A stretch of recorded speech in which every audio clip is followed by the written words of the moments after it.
Immer wieder ein absolutes Muss ist für uns die Radtour zu den Hängen des Monte Baldo mit traumhaften Tiefblicken auf den Gardasee und das Etschtal.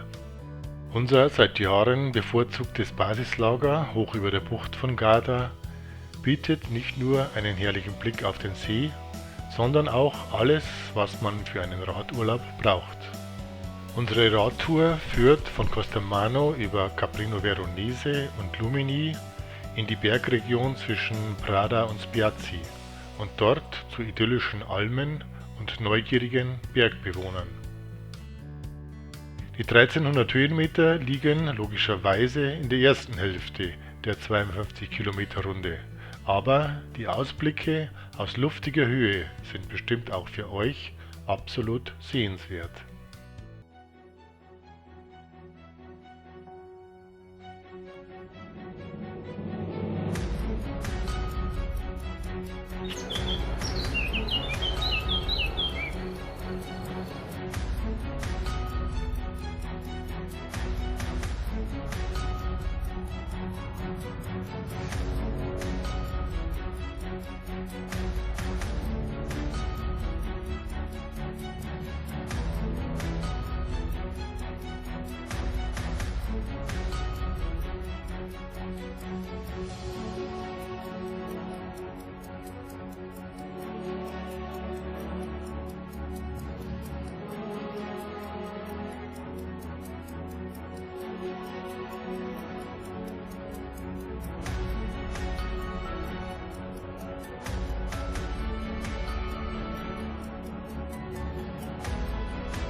Kann ich aber leider nicht verstehen.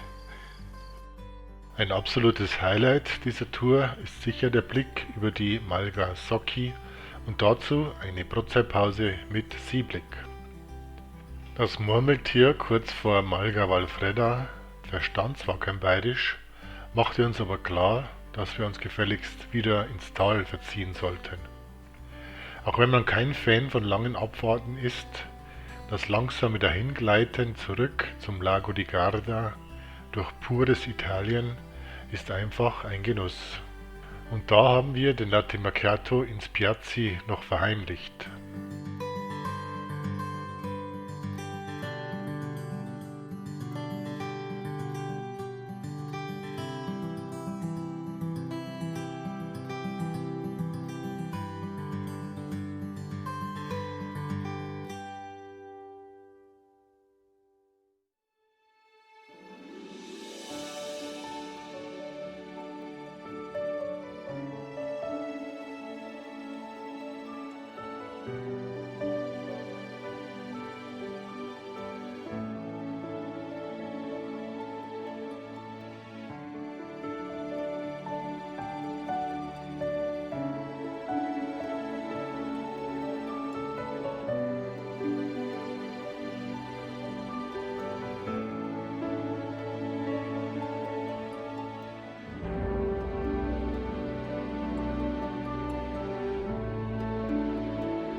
Die zweite Tour war ein ziemlicher Kontrast zum Vortag. Nach Süden relativ flach, nah an Wasser und Ortschaften. Direkt hinter unserem Hotel beginnt die Erkundung der Weinberge zwischen Bardolino und Lazise mit ständigem Blick auf den See.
Beeindruckend das Aquädukt des Etschkanals, oben Wasser, unten Wein und die riesigen Marmorverarbeitungsbetriebe. Kurz vor dem Westschwenk zurück nach Costamano zieht die Festung Wohlgemuth hoch über der Etsch die Objektive der Fotoapparate geradezu magisch an.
Am dritten Tag zog es uns wieder nach Norden und zu den steilen Olivenhängen oberhalb von Torri del Benaco. Ich habe nicht viel Ahnung von Meditation, aber eine Fahrt durch das silbergraue Blättermeer fühlt sich genauso an.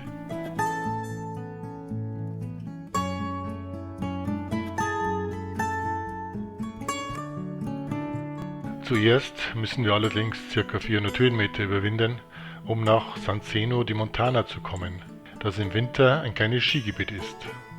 Von dort schlängeln sich wilde Trails und schmale Sträßchen, teilweise abenteuerlich steil, quer nach Torri hinunter.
Nach 30 Kilometer und ca. 600 Höhenmeter wartet erst der Blick auf die Halbinsel San Vigilio mit seinem schönen Badestrand auf uns und dann die Aussicht zurück auf den Bergrücken, den wir umrundet haben, und die geliebte Bucht von Garda davor.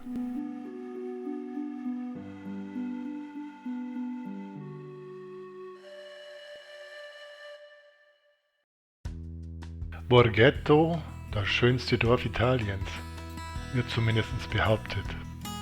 Weil nur 15 Kilometer vom Südufer des Lago di Garda entfernt, nahmen wir uns dieses Ziel am 4. Tag vor. Trotz vieler optischer Genüsse sollte es zu einer ausgewachsenen Herausforderung werden. Wir versuchten zuerst über Garda und die Uferpromenade voranzukommen, aber bei dem herrlichen Badewetter wurden spätestens im Bereich der Campinganlagen von Badolino die Menschenmassen zu viel. Wir machten uns wieder eine Etage höher auf den Weg zum Südufer des Sees nach Peschiera.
In Peschiera bildet der Mincio den Abfluss des Gardasees, der 75 Kilometer später hinter Mantua in den Po mündet.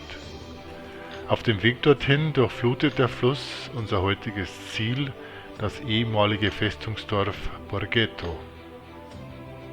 Sehenswert das Städtchen Vallecchio darüber mit seiner Burganlage und die Ponte Visconteo direkt neben Borghetto.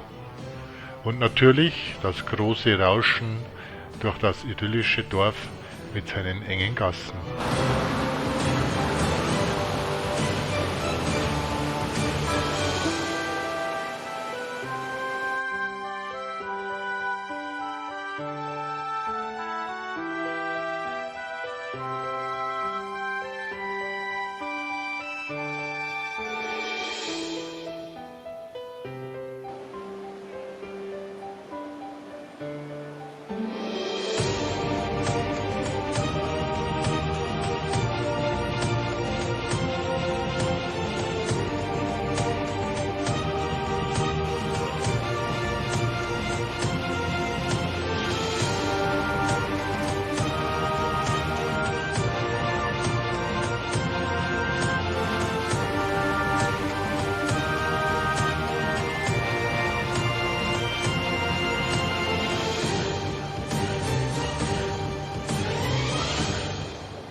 Das Vorhaben, auf dem Rückweg bei Monzambano einen Abstecher nach Castellaro Lagusello einzuplanen, hätten wir angesichts der hochsommerlichen Temperaturen lieber bleiben lassen.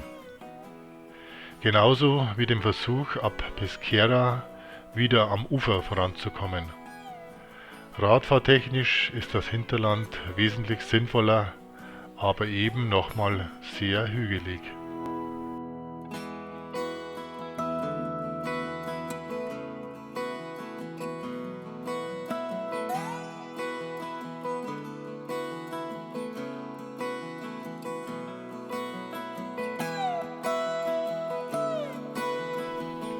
Manchmal braucht es nach 93 Kilometer und 730 Höhenmeter keine Worte mehr.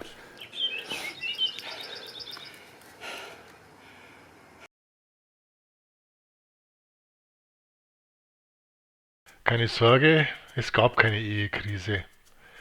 Nach einer großen Fischplatte und allerlei Flüssigem sowie am nächsten Tag bei einigen Stunden am Strand von Garda waren wir bereit für eine Abschlussbergwanderung am Tag darauf.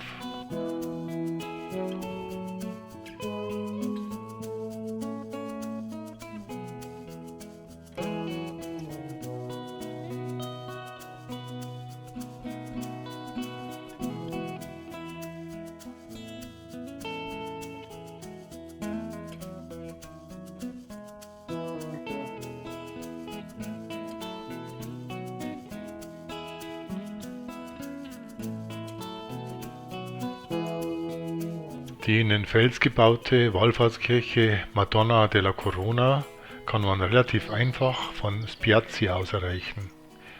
Wir wählten den knapp 600 Höhenmeter aussichtsreichen Aufstieg von Brentino im Etschtal aus. Ungewohnt nur, dass fast der gesamte Weg aus Stufen besteht und am nächsten Tag zu heftigem Muskelkater führte. Ein Pilgerweg eben.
Wir konnten uns, auch im Tal angekommen, wieder mal nicht darauf einigen, was das Highlight dieser 5 Touren rund um Garda war. Vielleicht könnt ihr uns ja in den Kommentaren behilflich sein. Bei mir hoch im Kurs diese Aufnahme. Bergpanorama hinter Weißbier. Ciao und alles Gute.